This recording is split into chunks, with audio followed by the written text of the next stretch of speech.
this is not cooperating with me tonight, so there's nothing to look at except me in the notes. Sorry about that. Any questions? Any fallout? Anything left over from last week? How did class go Sunday?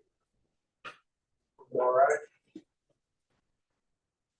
Did you get through the lesson? Yes, that's all I gotta know. Yeah, barely, but You managed. I'll back up just a little bit. Okay. Well, for some of you that weren't in here last week and weren't part of this discussion, as you know, Jeremiah is a big book, and to try to cover everything in Jeremiah in great detail over 13 weeks is an impossibility. What we're doing is two things. One, those handouts are going to be in your classes each week to send home with folks, encouraging them to read through Jeremiah through this quarter. A lot of folks probably haven't done that. They have not read all of Jeremiah. Maybe they've picked out certain verses, they've heard them in sermons, maybe even in Bible classes as it's been applied to some other lessons. But I dare say that most of our folks have not read through Jeremiah. Most of our folks probably haven't been in a class that's focused on Jeremiah. And so the handout is there to say, okay, we're going to read these 4 chapters this week, these 5 this week, these 3 this week, and just kind of divide it up that way. And then what our class lesson will do is pick a section of that and zero in on it, so that each class lesson will focus on a different theme, a different emphasis that's in Jeremiah, a different event, something that tells us about this man, something that tells us about the message that God had to deliver to Israel, to Judah, and then how those lessons apply to us as his people today. And this one, this week, primarily we're going to deal with chapter 2. We're going to go into chapter 3 and deal with some of chapter 3. But I started out just asking about what are some of those necessities in life that we just take for granted because they're met daily. What are some of those that you might find as you think about it that you just take for granted, whether it be clean air, clean water, whether it be turning on a light switch, whether it be an abundant food supply, a trip down to the store to get you some clothes, just things like that we don't think about. But then to get into this thought that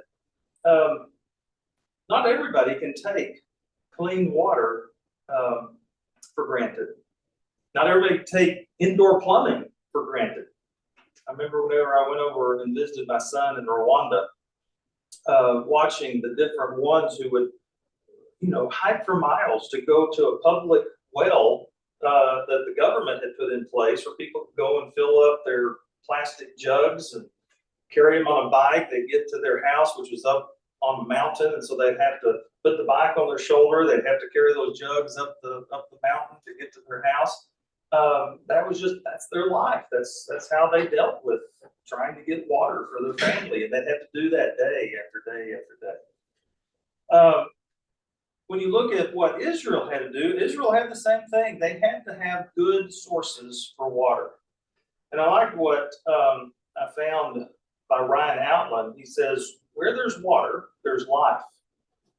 Making that substance of life the most important and most necessary substance for people to live. We often take it for granted that we turn on a faucet. When we turn on a faucet, we get good, clean water to flow. But that was not always the case. Talks about Israel and how they would build wells, they would build cisterns in order to catch rainwater, to be able to catch groundwater, and be able to have some source of water that they could go to in order to survive in some of the settings where they were at. It is in that context then that you get to Jeremiah chapter 2, verses 12 and 13. And God makes this statement. Be appalled at this, you heavens, and shudder with great horror, declares the Lord. Now that's pretty strong language. I mean, what is it that would cause the heavenly host to be so shocked, to be so surprised, that would be horrified at what's going on? His answer is, my people have committed 2 sins. They have forsaken me, the spring of living water, and have dug their own cisterns, broken cisterns that cannot hold water. He says there's 2 things that they've done. They've forsaken God, who was there to give them living water, spiritual life, spiritual fullness, spiritual wholeness. that relationship with him in covenant. But not only had they done that, not only had they forgotten God and forsaken God, but they had tried to replace him with their own innovations of what it meant to have spiritual life, to have that source of life. And of course, what happened was that they came up empty. They attempted to find life, but it was always an empty source of life. They were broken cisterns that can't hold water. So the question is, how could that be? I mean, who in their right mind would give up the sure thing for something that proved empty and led to death? And then the follow-up question on that, of course, is, well, could that happen to us today? Could we have the source of living water, which Jesus says wells up within us by his Spirit? And could we actually exchange that, ignore that, forsake that, and go to cisterns that are broken that have no water at all? And what would that look like? So we go into chapter 2. We're going to change metaphor now. Instead of talking about cisterns, we're going to look at a metaphor he uses predominantly in this section, and that is a marriage relationship. And so one of the questions that I've asked on this is just to ask the class, what are some qualities that you would consider are necessary for a marriage relationship? Understanding that there's going to be folks in class that either have a bad experience with marriage, either their own or because of their parents, whether it be that you have some singles in class that haven't had a personal marriage relationship that they've been able to draw from on this question. But as you think about what ideally should be in a marriage relationship, what are some of those qualities? What would you say? Okay. Communication and faithfulness. So for your couples, it's based upon a promise. So the word of the person making the promise has to be reliable. Be able to keep their word, be able to keep their promises, keep their vows.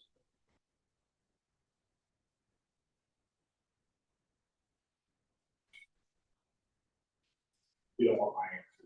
I do want your answer. Mike, what have you got? Submissive wife. Paul talks about you got to know how to submit. What hurt she comes from a rich family too. Your wife, you see, that was Mike Wilson. Please make note of that. But you may want to add submissive husband to that too. Since that's how Paul starts that section. She did pick up my pants this morning. It is called proof texting. For a reason. I love the thing that says if your wife ever gets out of hand, if your wife ever does something, just remind her how your mother did it. And she'll be sure to don't correct it.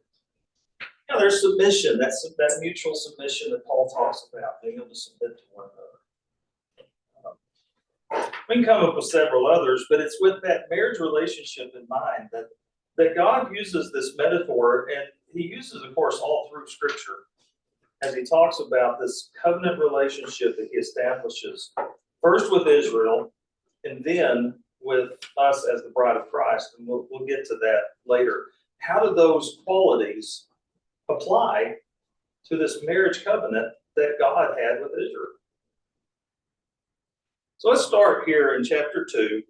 Somebody who has it there, read verses 1 through 3. And listen to how God describes his marriage covenant with Israel. So, Jeremiah 2, verses 1 through 3. The word of the Lord came to me. Go and proclaim in the hearing of Jerusalem. I remember the devotion of your youth, how as a bride you loved me and followed me through the desert, through a land not sown. Israel was holy to the Lord, the first fruits of his harvest. All who devoured her were held guilty, and disaster overtook them. As you look at what he says about this relationship that he established, first of all, it's significant, I think, to me. Remember, back in chapter 1, there were these 3 encounters that we talked about that God had with Jeremiah, and they seem to be very personal. very individual encounters with Jeremiah. He was the audience. Now God says it's time for you to go and proclaim in the hearing of Jerusalem. The things that you're going to talk about this going forward are not things to be said in private. These are not things to be said in secret. These are things to proclaim out loud. And so he starts out and he reminds Jeremiah of this covenant relationship that he compares to being marriage. So what are some of the things that God says about this early relationship with Israel?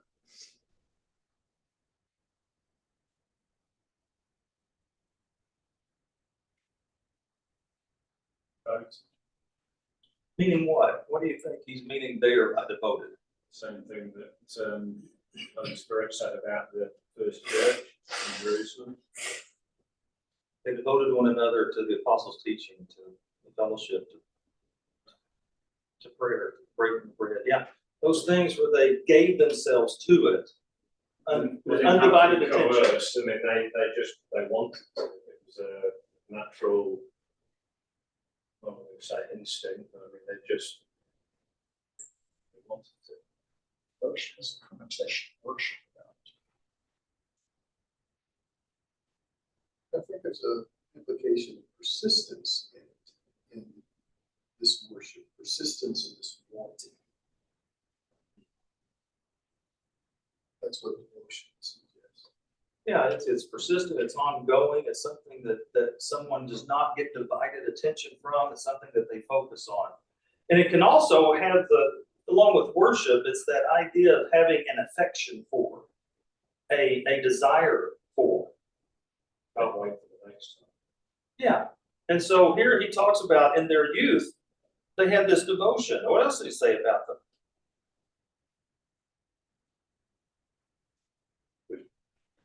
Following. And where did they follow him? Based on the promise. The young lady says, I will follow you to the ends of the earth. It's the vow that you made through rich or through poor, through sickness and health. He says, you followed me through the wilderness, through a land not sown. So they were very difficult times as they started out. And yet they did not break her devotion to God. She still stuck with him. She still persevered with him. She still was persistent in that relationship with him. What else you notice?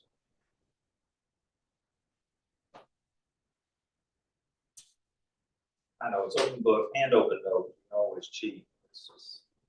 I often wondered about verse 3, that second part, but I'm kind of wondering whether that's a reference to intermarriage with Canaanites. But if they tried to do that, if they tried to taste of the first fruits, God's people, then they kind of wish they hadn't. You talking about the first fruits of his harvest, or the all who devoured her were held guilty? The following bit. Okay. All be way to make guilt. Yeah, he talks about Israel being holy to the Lord, this idea of being set apart. In this sense, they've been set apart to be the first ones to experience his covenant blessings. They're the first ones to experience his purposes for a people. And because of that, they are the first to experience his glory in this kind of a covenant relationship. And so he says, all those who devoured her were held guilty. Disaster overtook them. He protected her. As they go into Canaan, you've got all these people groups in Canaan that would like to get rid of Israel. They'd like to wipe this nation off of the map, but God protected her, took care of her.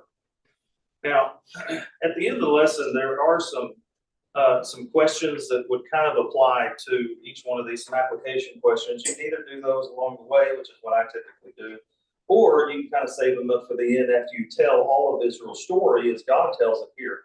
But really what I see God describing here is God's remembering this honeymoon period that he had with Israel. It was a time where they had affection for one another, where he protected her, that Israel responded to him, was holy and set apart to him, followed him wherever he asked her to go. And so what happened next is what Jeremiah says, or what God says through Jeremiah, is what made the heavens shudder. And that was her later response to God. So somebody read chapter 2 there, verses 4 through 11. Hear the word of the Lord, you descendants of Jacob, all you clans of Israel. This is what the Lord says. What fault did your ancestors find in me, that they strayed so far from me? They followed worthless idols and became worthless themselves. They did not ask, where is the Lord who brought us up out of Egypt and led us through the barren wilderness, through a land of deserts and ravines, a land of drought and utter darkness, a land where no one travels and no one lives. I brought you into a fertile land to eat its fruit and rich produce. But you came and defiled my land and made my inheritance detestable. The priests did not ask, where is the Lord? Those who deal with the law did not know me. The leaders rebelled against me. The prophets prophesied by Baal, following the worthless idols. Therefore I bring charges against you again, declares the Lord. And I will bring charges against your children's children. Cross over to this coast of Cyprus and look. Send to Kedar and observe closely. See if there has ever been anything like this. Has a nation ever changed its gods? Yet they are not gods at all. But my people have exchanged their glorious God for worthless idols. What do you notice? Because what Jeremiah describes is they've gone through this honeymoon period, now the honeymoon's over. And Israel has entered into a period where she's no longer showing devotion, she's no longer showing affection, she's now showing infidelity and unfaithfulness to God in this covenant relationship. So what are some things that he notices or he says about how they have done that? How did the honeymoon end?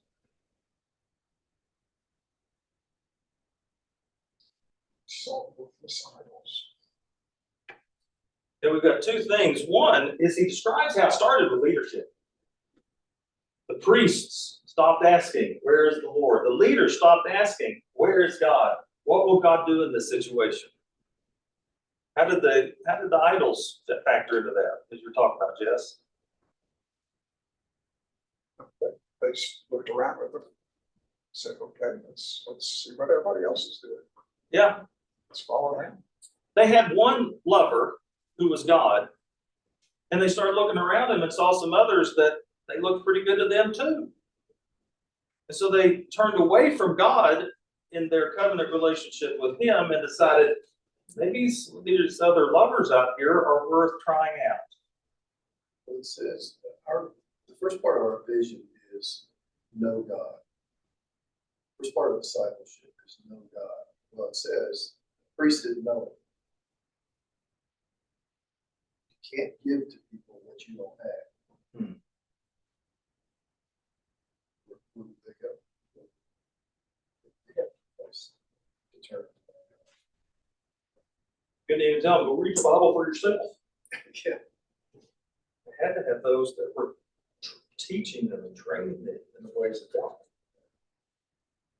What else you notice about it? What happened? What went wrong?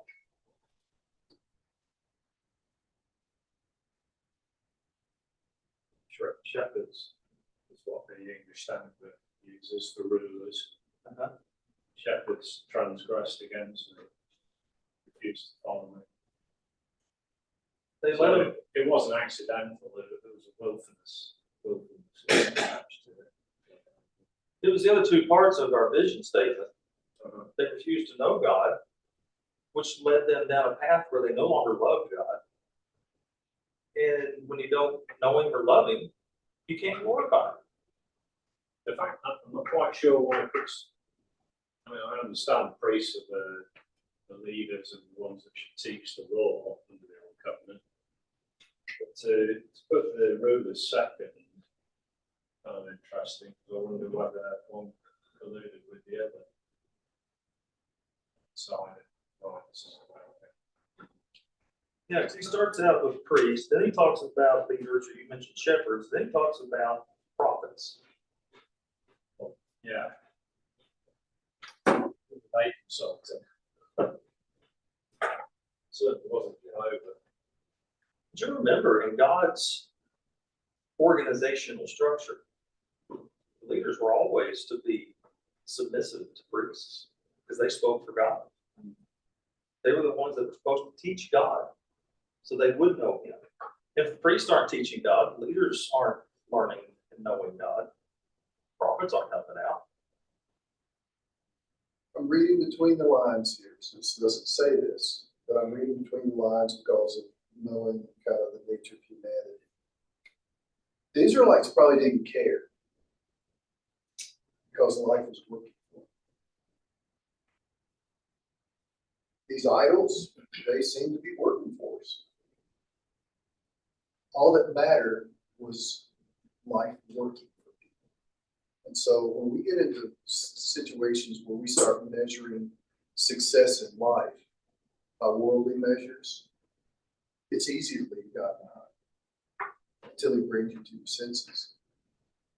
Notice how he says it, verse 6. They did not ask, where is the Lord who brought us up out of Egypt and led us in through the barren wilderness, through a land of desert and ravines, a land of drought and utter darkness, a land where no one travels, no one lives. And notice, I brought you into a fertile land to eat its produce and its fruit and rich produce. Life was no longer tough. They no longer needed God, as it were. They had everything they wanted. They had everything they needed. Who needs God? Not only that, but then he says, and you came and defiled my land and made my inheritance detestable. So not only did they take his good gifts and treat him with contempt, or at least with apathy and take them for granted, but they used those gifts that came from their husband and used them in improper and detestable ways, in perverted ways. And for this lesson, I plan on it anyway, and you can do what you want to with it, but the language in chapter 2 and going into chapter 3 is pretty strong language. And so to use words like perversion, depravity, to get into this life of prostitution and harlotry, I mean, it's strong language about what God accuses his people of becoming, and he doesn't do it accidentally. They defiled the land. They perverted the land around them. They took his gifts and used them in perverted ways.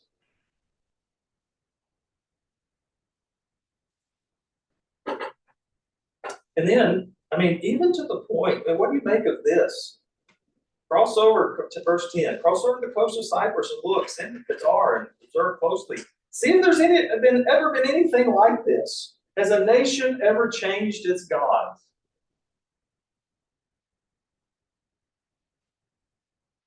They had become utterly lost because they did what no other nation around them would even think about doing. Giving up on their God. I get in trouble for saying this, but Israel reminds me of females I've known along the way. It probably applies to guys too, but I'm using female. They're treated with utter respect. They are loved. They have been given everything they want. They're just not quite content with it. Just start looking around. Because in some ways they like the drama, they like the mystery, they like the misery. They're not content with peace and joy and provision. And that's Israel.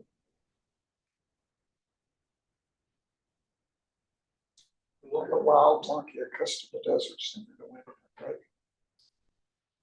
Yeah. Let's go down to verse 14. Now where are we at now? Verse 20.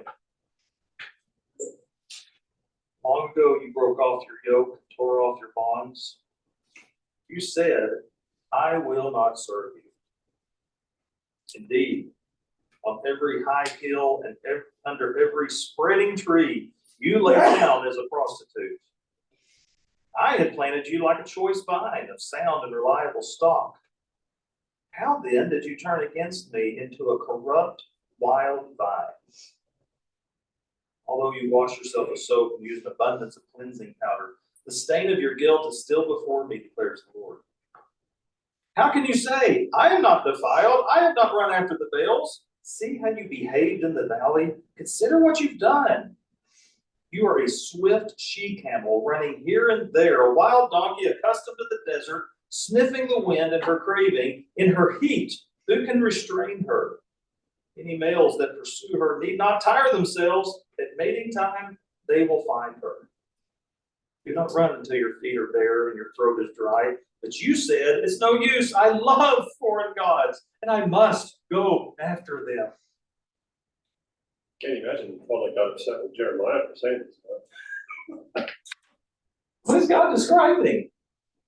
You know, I like Eugene Peterson. He's really does an excellent job translating prophets. But he has an interlude here where he says, stand on the hill and look down in the valley at a young female camel searching for a mate, back and forth, up and down. The record of her restless search is in the sand. Look at her meandering tracks. All that movement, yet going nowhere. Or look at the wild ass in the wilderness.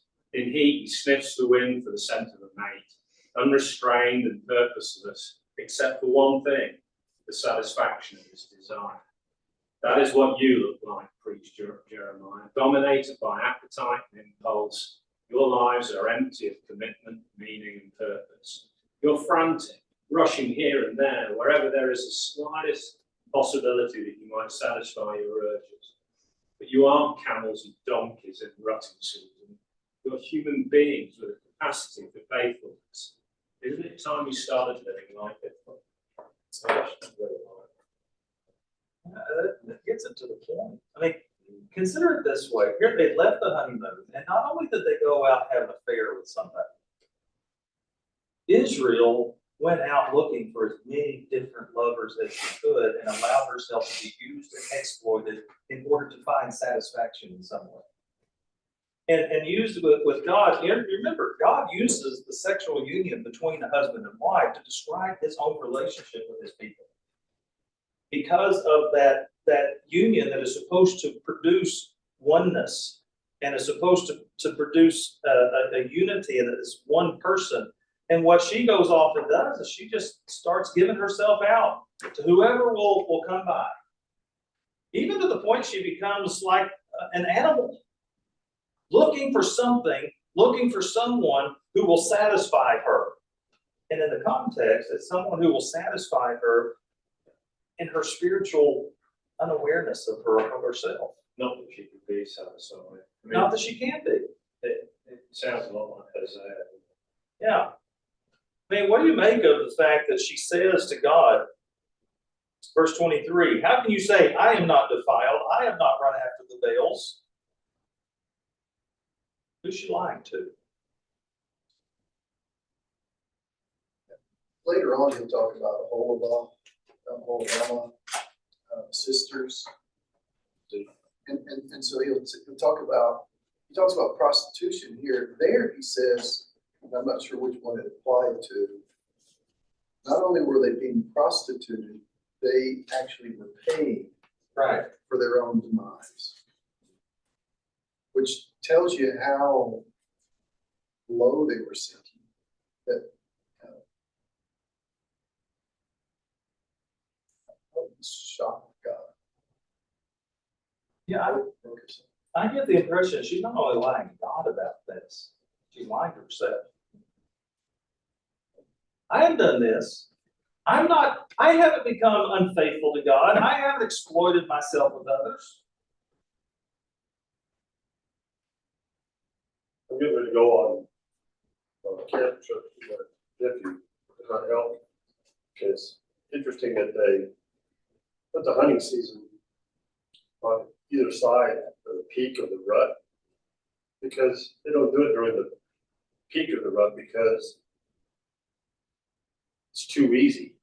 Yeah. The bull elk is so determined to mate that he ignores, well, he would normally be very cautious. And he just totally ignores basically all safety during that time. And so that's what get one that's stupid. They make themselves targets.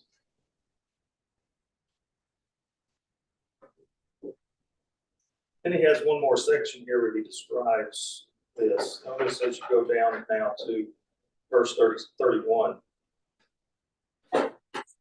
You of this generation consider the word of the Lord.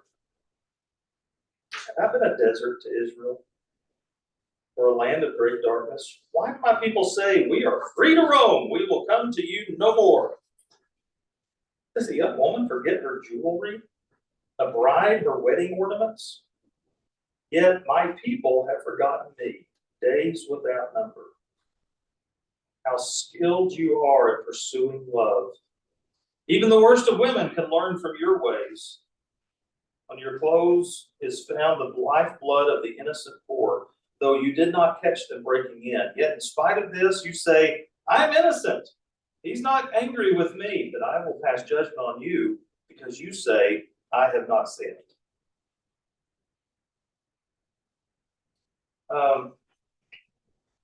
Honeymoon was over.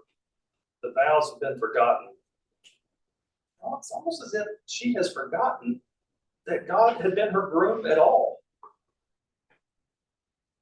In her progression of depravity and of seeking, as he says earlier, building these cisterns that are broken, that are empty, that have no life-giving source to them, she has completely lost herself and lost her spiritual life, her spiritual source. I think that's the hard thing that God, say facts, but that's probably the right word, that he allows or We'll notice that in a minute. determined to turn away from it. As Paul says, that he gave them over to this, he gave them over to this. We'll notice that here in a minute in Jeremiah. But yeah, they've given away their wedding ring, their wedding jewels. He says they got rid of their wedding clothes. She has gotten rid of every symbol of her relationship with her first love. Now, the obvious questions start coming up. For us, what do you do to remember your honeymoon with the Lord? I mean, what were your early days as a child of God like? What were the things about it what kind of affection and devotion did you have? Those things that he describes whenever he was taking care of Israel as a young bride. But then, what are the enemies of our honeymoon with the Lord? How is it that believers today can exchange the glorious for the worthless, as he says there in verse 11. My people have exchanged their glorious God for worthless idols. How have you experienced it? How have you seen others do this?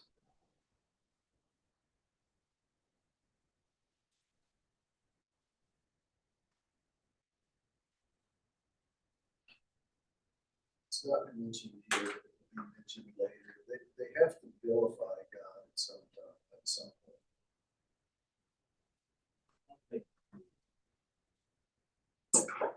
In order to abandon his goodness, they have to paint him in a negative light. It somehow justifies what they're doing. Again, just working with people, which can be any kind of relationship. Or you have to turn the person into no longer a human being, but you have to make them an animal or some kind of vilify them in some way. So they vilified God as somehow not doing what he should have done for them, not providing what they wanted him to provide for them. There has to be that process of making him, just like Satan did in the garden, make him the bad guy. You'll remember at the end of Jeremiah, we'll get there, at the end of our study. But the group leaves Judah and they go to Egypt. And Jeremiah warns them, don't go down there and worship the queen of the gods. Don't go down there and worship their worthless idols.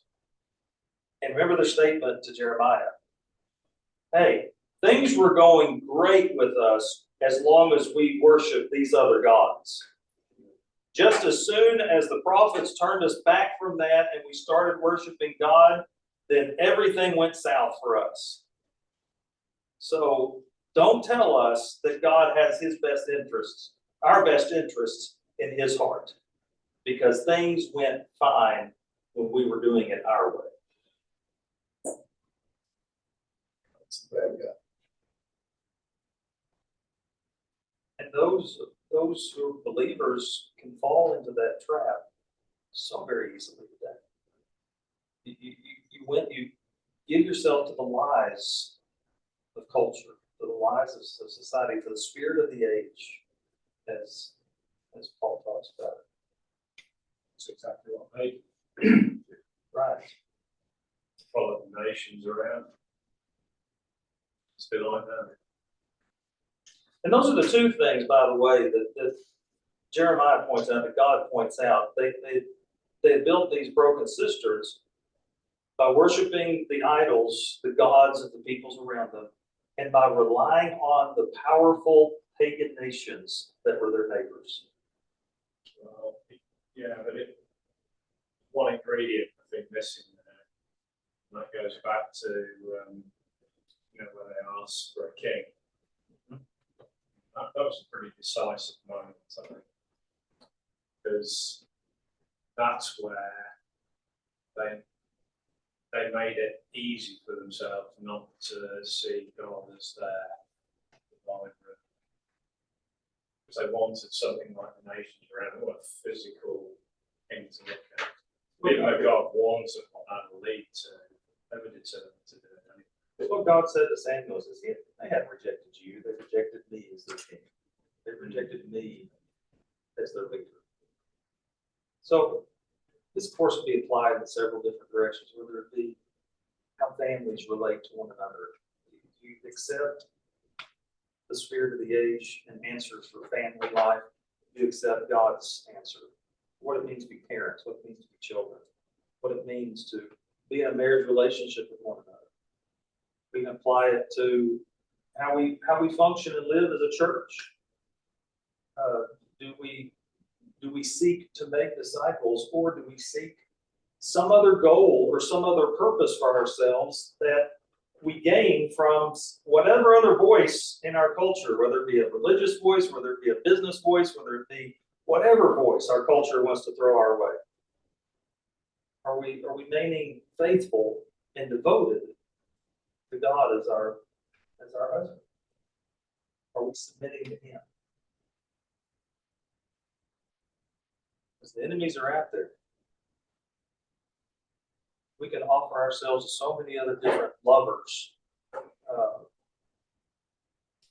And we can even not be aware that it's happening to us, just like this.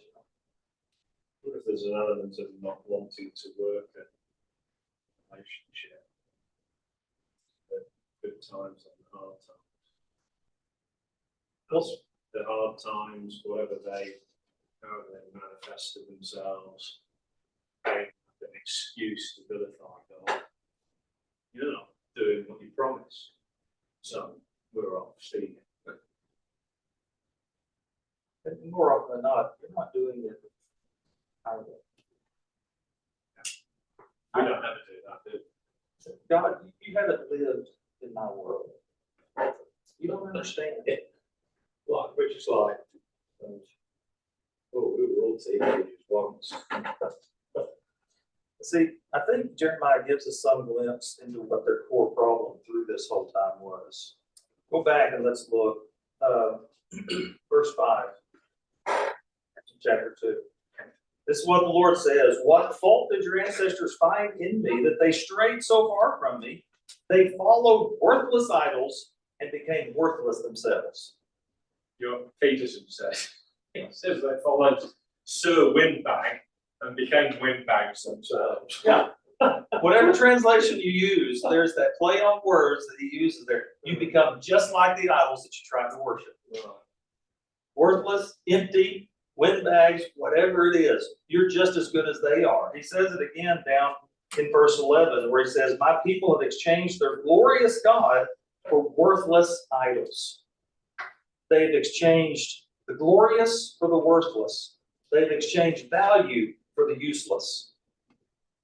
Which means the worship of wood and stone brought them, turned them to wood and stone. But then reading in Isaiah, there's a number of occasions, I think in Isaiah 55, where it seems like ventriloquism was one of the things that went on with some of these cults. People were, priests were mouthing or speaking without moving their lips and attributing it to the idol. People believe. So I don't know if that's what this is. David Cassidy, he said, by chasing after these lifeless objects, the people themselves have become devoid of spiritual life and purpose. When you're not seeking God, when you're not knowing God, then you can't remain alive. You lose the source of life, those springs of living water. You're depending on emptiness to give yourself meaning and fullness, and all you come up with is more emptiness.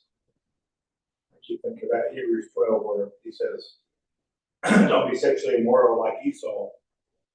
So it is right to first one for bowl of soup.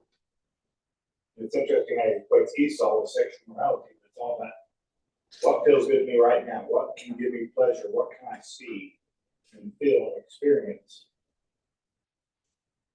And that's what they got.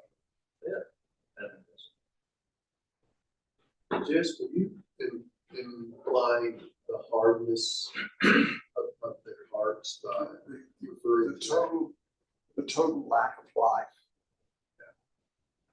There's no cut dead branches out of a tree to there's nothing there. There's nothing good in a dead branch. There's nothing, stones you can decorate with, I guess, but what is there in a stone that's compared to a living, glorious God and all his creation that grows, and the birds that call that he's brought forth, all of that, just wood and stone, touched it. Their lives become touched it. I can't see. This is what Jeremiah has to work with. And God told him they're not going to listen.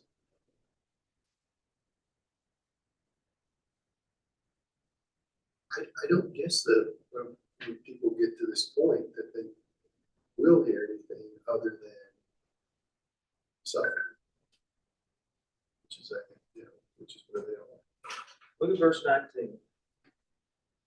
The second of the core problems that they have. Your wickedness will punish you. Your backsliding will rebuke you. Consider then and realize how evil and bitter it is for you when you forsake the Lord your God and have no awe of him. Psalmist writer said, the fear of the Lord is the beginning of wisdom. Their problem is they have lost their awe, their reverence for God. And it gets back to what you were talking about, Bruce. It is in that very losing of awe that evil and bitterness sets in. That as God gives them over to that, it becomes punishment itself. Because they have been severed in their relationship with God, they suffer that evil, they suffer that bitterness, and he says, that's what will punish you. That's what's going to rebuke you. You don't have to wait for me to do it, because you're doing it to yourself. I mean, I've seen people, it's actually physically manifested itself that way as they become older and older and more bitter, blame God for everything that happens in their life. Right. And it literally bends them double. It's not, he's not saying that you appeal to me because of the evil and the bitterness out there. You know, it's the evil and bitterness within you. It's you, it's not them. Right. That's what most people can't realize. It's always somebody else. It's always something else. Somebody else's fault. And then notice this one, whenever I first read it this time through, I kept highlighting this one and kept going back to it because of the imagery it gave to me. Verse 27, they say to wood, you are my father, and to stone, you gave me birth. It's this part. They have turned their backs to me and not their faces. When you turn your back, you can't turn your face. I think that's a little bit of a soft translation there. Because they're bowing down, so what are they going to, what's he going to say? They're mooning God. Is that So, what you're saying? well, hopefully not moving, but unless they're in Scotland.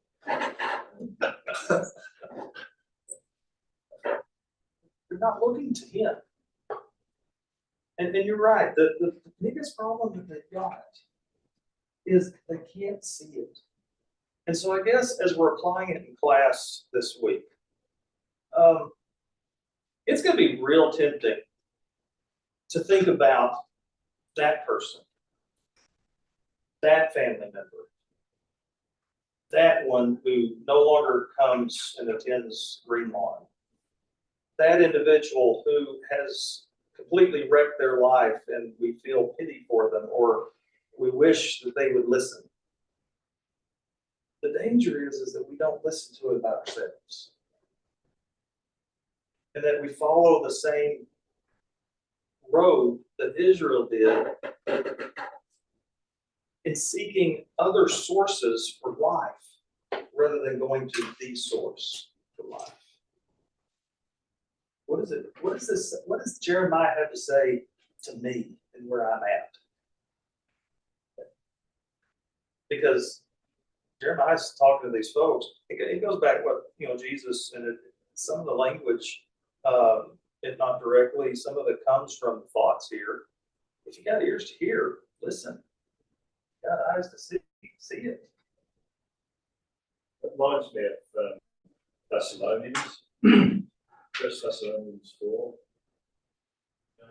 You open that letter saying that you turn from idols to know the true and living God as Gentiles who were into all of this stuff.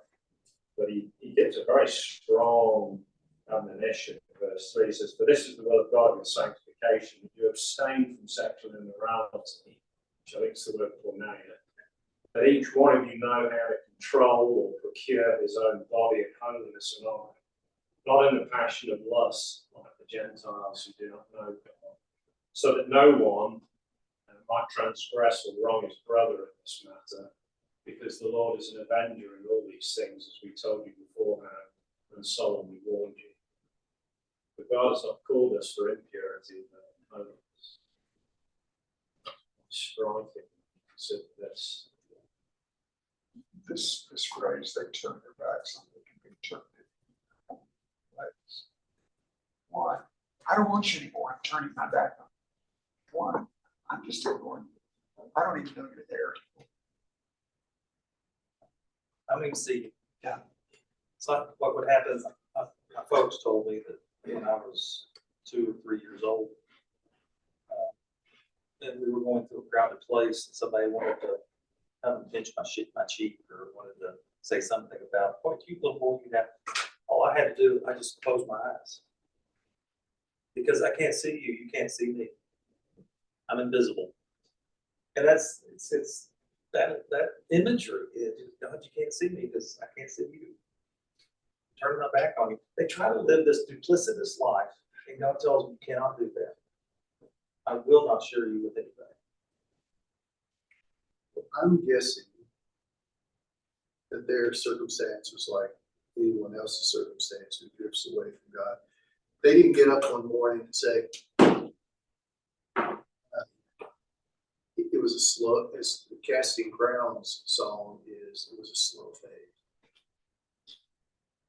A little compromise here, a little compromise there, before long, just living completely away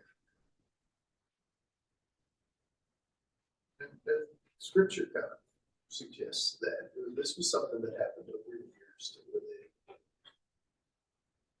said we prefer something else. The same way their attraction to the wood and stone is. They're worshiping wood and stone. That's interesting. How it works. It's what we're Just curious. Yeah. It won't hurt anything. In Oh, fact, let me go sit down and worship with them, see what they did. Like, and all of a sudden you're there. I get along with them a lot better if I'll just go along with this. Now, we're out of time because this section of it really surprises me. Here you've got this story of infidelity. You've got this strong language of a bride that has not only looked after for other lovers, but just she's left the honeymoon and gone into prostitution. She's throwing herself at everybody. And as Jeremiah will later say, he's actually paying people to use her as a prostitute, exploit and be exploited. Someone who has completely exchanged all of her symbols and memories of their wedding and just cast it aside. And in chapter 3 and verse 14, God, the jealous husband, says, "Return, faithless people, declares the Lord, for I am your husband. I will choose you, one from a town and two from a clan, and bring you to Zion. Then I will give you shepherds after my own heart, who will lead you with knowledge and understanding. In those days, when your numbers have increased greatly in the land, declares the Lord, people will no longer say, the ark of the covenant of the Lord. It will never enter their minds or be remembered. It will not be missed, nor will another be made. At that time, they will call Jerusalem the throne of the Lord, and all nations will gather in Jerusalem to honor the name of the Lord.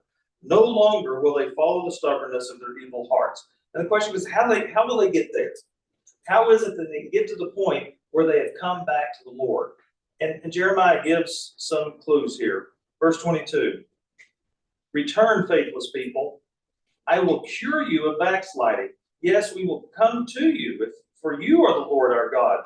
Surely the idolatrous commotion on the hills and the mountains is a deception. Surely in the Lord our God is the salvation of Israel. From our youth, shameful gods have consumed the fruits of our ancestors' labor, their flocks and herds, their sons and daughters." First thing you got to have is confession. You got to confess you've been in the wrong, that you've blown it.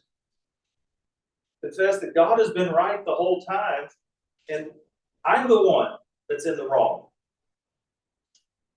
It's a tough lesson for married couples to learn, to be the one that says, I'm the one that was wrong. Secondly, verse 25, "Let us lie down in our shame and let our disgrace cover us. We have sinned against the Lord our God, both we and our ancestors. From our youth till this day, we have not obeyed the Lord our God." There's remorse. There's shame. They not only confess it, but they feel it. And they acknowledge it. Going into chapter 4. "If you, Israel, will return, then return to me, declares the Lord. If you put your detestable idols out of my sight and no longer go astray, and if in truthful, just, and righteous way you swear, as surely as the Lord lives, then the nations will invoke blessings by him, and in him they will boast." That's the language of repentance. Get rid of the stuff that stood between you and your husband. Don't play around with it. Don't keep it in front of you. Don't keep it in the house. Get rid of it. Then verses 3 and 4. This is what the Lord says to the people of Judah and Jerusalem. "Break up your unplowed ground. Do not sow among thorns. Circumcise yourselves to the Lord. Circumcise your hearts, you people of Judah and the inhabitants of Jerusalem, or my wrath will flare up and burn like fire because of the evil you have done. Burn with no one to quench it." There's got to be sanctification. Sanctifying our hearts, getting them softened up again, getting rid of the dross, getting rid of those things in our lives that lead us away from God. To sanctify, make ourselves holy, set apart for God's purposes. And get rid of the idols that stood in the way. So the question is, how does God's invitation to Israel, what part of that invitation do I need to hear? Because at times in our lives, we all need to hear that invitation. Last thoughts, questions, comments? We're actually going all the way through to chapter 4. No. No, You just jump, just. I'm jumping. That's all that I'm planning on covering through chapter 4. We'll start up somewhere. I'll know better tomorrow where we're going to start up. This week, So this says 2:1-3:5, it's supposed to be 3:5 and 4:5. I put in the last part and didn't put it up there, so right, it goes into chapter 4. Thank you, guys. Enjoyed class, and I don't know if I can say enjoy class because it's hard stuff. This is difficult things to talk about. So let God lead you, let God guide you, and get through your classes this summer. Your last 4.7.